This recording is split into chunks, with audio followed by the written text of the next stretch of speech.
Olá, pessoal. Estamos aqui, mais um episódio com um convidado muito especial, que tem um currículo interessantíssimo. Querem ver só? Hoje está aqui com a gente o Dr. Kennedy Santos Pereira, que é coordenador do SESC Senac de Varginha, observador certificado do Observatório Nacional, membro do CETRAN, Minas Gerais, matemático, psicopedagogo, instrutor de trânsito, advogado, especialista em gestão, educação e segurança do trânsito, técnico de segurança do trabalho. E não é só isso, gente. Ele também é marido da minha co-apresentadora. Seja bem-vindo, Kennedy. Muito obrigado. Eu que agradeço a oportunidade de estar aqui e falar dessa temática trânsito, né, para todos. Obrigado.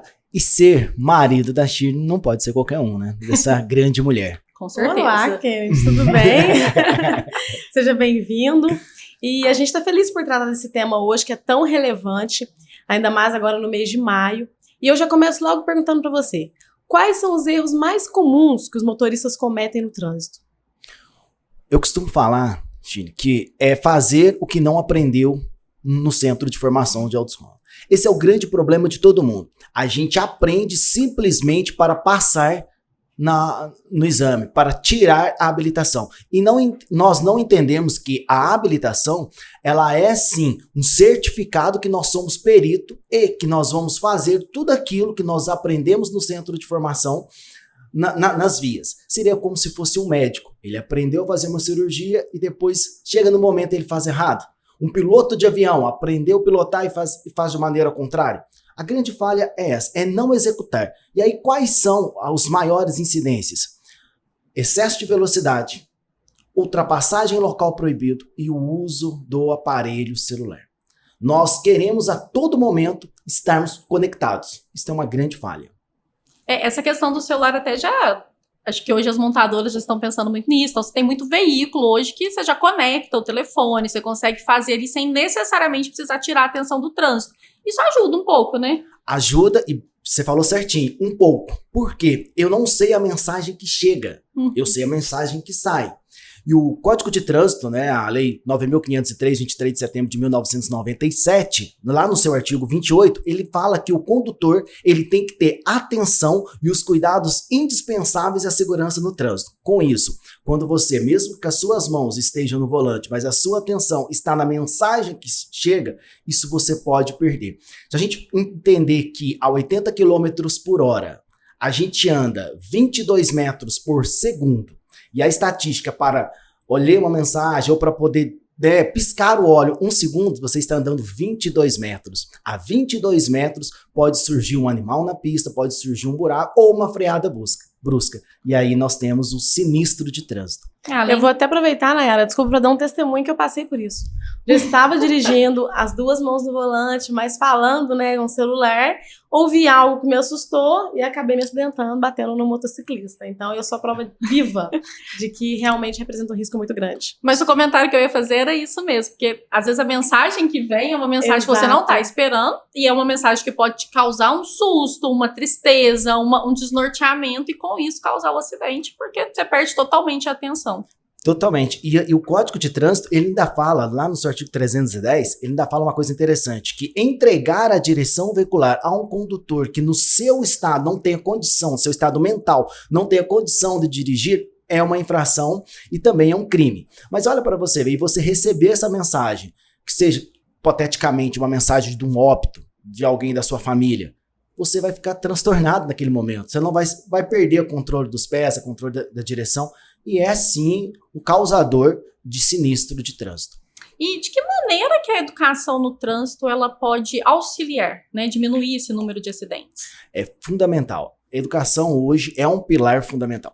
E é interessante porque antigamente a gente falava de um tripé de segurança no trânsito. Hoje nós estamos aí com 6 pilares. Veio o Penatrans falando de 6 pilares. Quais são esses 6 pilares? A gente tem aí a gestão de trânsito como um todo, nós temos as vias, nós temos a segurança veicular, nós temos a educação para o trânsito propriamente dita, nós temos depois o atendimento à vítima, que ele precisa ser cada vez mais rápido e mais preciso, nós temos a normatização e a fiscalização que é necessário. Agora, se eu educo bem, e educar é diferente de condicionar. Infelizmente, nós estamos muitas vezes condicionando os nossos alunos em vez de educá-lo. Vou dar um exemplo. Categoria A, você faz na pista, uma pista sem nenhuma condição adversa, sem nenhum veículo, sem nenhum carro, sem nada, somente ali de primeira e segunda marcha na motocicleta, motoneta, e depois você vai para a via. No carro, geralmente, você só faz no circuito onde você vai fazer a baliza. Porque são 20 aulas, são 25 aulas, são 15, eu não posso fazer mais aula. Mas e o treino para a vida? Porque o trânsito segura um direito de todos, né? E a gente acaba não indo. Então, a gente precisa sim trabalhar essa educação. E é interessante porque o CONTRAN liberou uma resolução 265, salvo o melhor juízo, em 2007, que já prevê a educação do trânsito nas escolas de ensino médio. Então, se o aluno faz primeiro ano, segundo ano, terceiro ano no ensino médio, ele é dispensado de frequentar o Centro de Formação de Condutores, as autoescolas. Só que, infelizmente, isso até hoje não é colocado em prática. E é necessário, porque mesmo que você não dirija, você precisa entender a dinâmica do trânsito, até para se proteger, né? Então, é engraçado que é necessário, mas eu até brinco, às vezes o direito também é algo que a gente deveria. Por exemplo, direito do consumidor também tinha que ter no ensino médio, porque todo mundo é consumidor, não é o advogado. Então, todo mundo precisa conhecer. E outra coisa que eu queria comentar é a questão que hoje já existe a autoescola para habilitados, mas como não é uma regra, como não é uma obrigação, pouquíssimas pessoas têm, às vezes, né, a humildade de pensar e falar assim, eu preciso daquilo, eu preciso ser preparado para estar, de fato, no meio de outros carros, com pedestre, em situações adversas. Por que você tá olhando pra mim?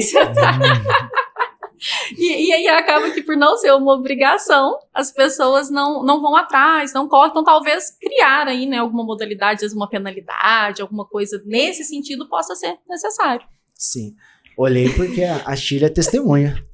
Eu realmente me habilitei, mas não me sentia preparada, né? Eu era um risco ambulante para todo mundo. Então, eu me submeti a aulas para habilitados, fez total diferença. Eu era incapaz de fazer uma baliza, né? Mudou muita coisa. A vida a vida prega muita peça, né? A Shirley toda assim, a gente sempre brincou muito com ela, né? Que ela tinha, às vezes, não tinha muita noção de direção. Eu sempre brincava, se a Shirley mandasse você fazer um caminho, faz o oposto que você chega, porque ela não tinha esse senso. E aí ela vai em casa com o instrutor de trânsito, com a pessoa que conhece mais, mas que bom, né? Tipo, tá te preparando aí, te preparou pra vida. Hoje tá muito mais preparada, né? Com certeza, graças a Deus. E saiu, né? Ela falou de baliza, ela estava fechada realmente no trânsito e saiu desse local com os olhos fechados. Literalmente. Exatamente. Conta pra gente. Como é que foi isso? Quem Viajei, estava em Lavras, cidade da minha mãe. Estacionei e quando eu voltei pro carro, me pararam na frente e atrás, mas me fechando muito. Eu não tinha espaço. Liguei para o meu instrutor. Falei, instrutor, o que eu faço? Ele ainda falou assim, você vai encostar no carro da frente. Eu, hã? Você vai encostar. E ele foi me dando as diretrizes e falou assim, ó, você tá apavorado porque você tá olhando. Fecha o olho e faz o que eu tô te falando. Eu saí da vaga e me saí sentindo vitoriosa, porque essa altura já tinha plateia pra ver que carro ia bater, né? Ninguém filmou você saindo de olho fechado? Eu não recomendo fazer isso, viu, gente? Mas funcionou. E, Kennedy, a gente sabe que, de fato, tem todo esse movimento para se evitar a ocorrência do sinistro de trânsito, né? Mas, muitas vezes, efetivamente, ele acaba acontecendo. E esquecendo todo o sensacionalismo que a gente vê na televisão, às vezes, fala pra gente, você tem algum relato de alguma situação em que o socorro prestado pela emergência, de bombeiros ou de médicos, foi fundamental para um resultado feliz de uma ocorrência de trânsito? Sim, é chamado a hora de ouro, né? Essa questão da pessoa ligar para um socorro e da pessoa chegar. E aí eu tenho dois fatos. Um fato acontecendo quando eu vinha de Campos Gerais para Varginha, em Três Pontas, onde ocorreu um sinistro. Tinha 4 pessoas dentro do veículo. E aí, ligando, caiu em Belo Horizonte. Caiu no bombeiro de Belo Horizonte. E até encontrar qual central era responsável para poder ir nesse local do acidente, infelizmente uma pessoa veio a óbito. Uma senhora de 53 anos veio a óbito. Então, o socorro dessa vez não foi positivo. Em contrapartida, vindo de Pouso Alegre em Poço Fundo, um acidente envolvendo 4 veículos, teve nesse aí 7 feridos, e graças a Deus o socorro chegou rápido, né? O atendimento chegou rápido, E aí essas pessoas sobreviveram. E é interessante falar que prestar socorro não é necessariamente você colocar a mão. Tem gente que isola, tem gente que fica longe, não vou colocar a mão, eu vou filmar. Prestar socorro é você sinalizar o local para que não ocorra mais sinistros e chamar o socorro especializado, bombeiro, SAMU, isso é fundamental. E quando você chamar, tenta identificar a situação, o cenário. Estou aqui, tem 4 veículos, aparentemente 10 pessoas. Eu não sei se tem 10 pessoas, mas aparentemente tem 10. E uma dica importante, quando você estiver dirigindo, sempre tem aquelas plaquinhas azul do lado direito. Prestar atenção, né? Isso, que ela fala BR-369, quilômetro 165, BR-265, quilômetro tal. De 2 em 2 quilômetros você vai falando. Vai observando, porque quando você acionar... Para localizar, né? Localizar. Vamos pegar Fernão Dias, por exemplo. Qual que é o sentido? É o sentido de Belo Horizonte, São Paulo, ou de São Paulo a Belo Horizonte? Sim. Isso faz total importância para o socorro rápido, exato, preciso e a gente salvar a vida. E isso só começa a fazer sentido pra gente quando você entende um pouco. Por isso que, às vezes, o ensinamento, né, você ter esse conhecimento desde o ensino médio é importante, porque, às vezes, se o motorista não viu, mas você tem um passageiro, quem tá do lado, ele também pode prestar atenção até mais do que o motorista nesses detalhes em volta do que tá acontecendo, né, o motorista precisa dar atenção no volante, mas outros detalhes que vão desviar a atenção, quem tá do lado também pode auxiliar.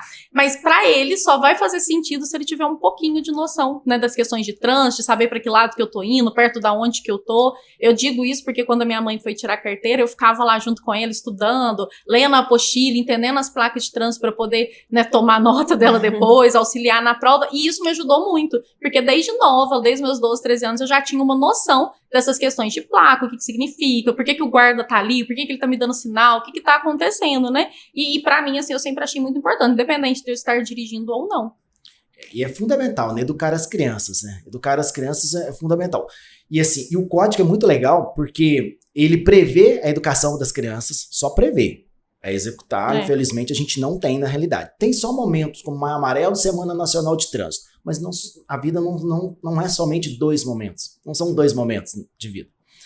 E depois, lá na frente, a gente segmenta, a gente reforça essa questão. Seria como, por exemplo, eu costumo dizer, a fórmula de Torricelli. Se eu perguntar aqui para vocês, ou para você, né, que está aí ouvindo a gente, qual é a fórmula de Torricelli? A gente vai pensar, poxa, não lembro, mas a gente aprendeu no ensino médio, aproximadamente no 2º ano científico.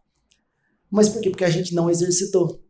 Então a gente precisa exercitar. E quando eu falo nós precisamos, é o seguinte, eu pai, eu mãe, vou atravessar uma via na faixa de pedestre, ou se ela não estiver, não ter faixa de pedestre no sentido perpendicular, ou seja, eu fico menor tempo na via. Quando eu for andar, não tiver calçada ou não tiver local apropriado, que é uma falha, eu vou andar próximo ao bordo da pista.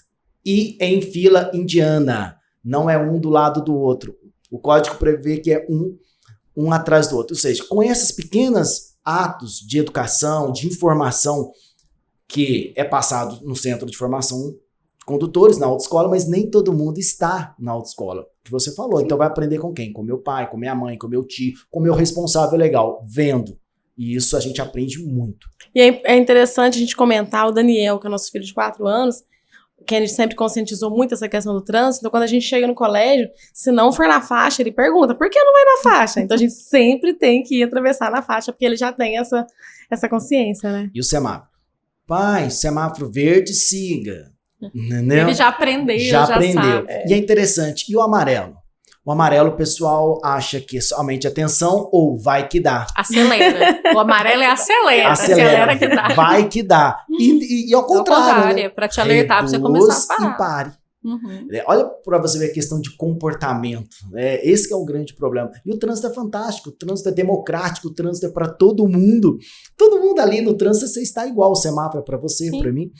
E a gente precisa entender isso. Isso que é fundamental, entender essa questão do trânsito, que o trânsito é vida, ele é vivo, é feito por pessoas. E aí a gente pensa, silogismo aristotélico. Se o trânsito está violento, mal educado, e eu, Kennedy, faço parte do trânsito, logo eu, Kennedy, sou violento e mal educado. De fato. Um outro assunto polêmico, né, quando entrou em vigor, foi a questão da lei seca. As pessoas ficaram revoltadas, muita gente falando, comentando, mas até hoje ainda tem, né, um videozinho, você comer um pão específico, você vai cair ali no bafômetro, no teste do bafômetro, mas é uma lei importante, ela é necessária, ela é eficaz, entendo que de fato ela é eficaz quando ela é cobrada. O que você pensa sobre isso? Perfeitamente. A lei seca, né, ela seria como se fosse o Leviatã, o grande monstro, né, da mitologia. Você colocava um monstro para poder prevenir ali a ocorrência de crimes, de atos. E a mesma coisa. Só que uma lei por si só, sem a efetividade da fiscalização, eu perco o medo do Leviatã e ele vira, né, um bichinho de estimação. Então, e é isso que está acontecendo. A gente não vê essa fiscalização com frequência. Eu vi muito no Rio de Janeiro, no estado do Rio de Janeiro, ela é mais cobrada. Então, eles têm blitz da lei seca, principalmente sexta, sábado, domingo, que é o período que o pessoal bebe mais. Mas não vejo isso em todo local. Infelizmente, não tem aparelhos também. E não tem aparelhos. Às vezes, a gente tem uma corporação com 20 membros ali para poder atuar e um bafômetro. E aí, ele tem que fazer a inspeção, né, que pede regularmente, mas infelizmente não tem. A gente encontra, infelizmente, bafômetros, isso é fácil pesquisar no site, reprovados pelo Inmetro. E aí não tem como utilizar. Então, infelizmente, o órgão de fiscalização, ele não tem um aparato, não tem toda essa resguarda, todos esses documentos necessários, né? Esse é o grande problema. Kennedy, e já que a gente está no Maio Amarelo, eu queria pedir a você para deixar uma mensagem final para todos os nossos ouvintes com relação à importância da responsabilidade individual e coletiva no trânsito. Bom, como eu disse, né, um dos grandes fatores do sinistro é a velocidade. E o Maio Amarelo vem com isso. Desacelere. O seu bem maior é a vida. E desacelere em tudo, tá? Desacelere no trânsito, mas desacelere também na vida. Então, desacelere. O seu bem maior é a vida. Trânsito é um direito de todos, né? E o trânsito seguro é um direito de todos e um dever de todos os órgãos. Então, ou seja, pense que o outro, que você não conhece, porque no trânsito você não sabe quem está do seu lado, é sua mãe, é seu pai ou é seu filho. Antes de dar uma fechada, antes de buzinar, antes de chamar ou xingar, né, fazer um xingamento para outra pessoa, imagine se quem está dentro do veículo é seu filho, seu pai, sua mãe. Você xingaria? Você buzinaria? Você dava uma fechada? Bom, é essa a mensagem. Kennedy, muito obrigado pela participação, pela contribuição. Volte sempre, né? Sempre bem-vindo, a casa é sua. Obrigada, Kennedy. Até já já. Muito obrigado, eu que agradeço. Até mais. Tchau, tchau. Até logo, gente. pessoal. Até o próximo.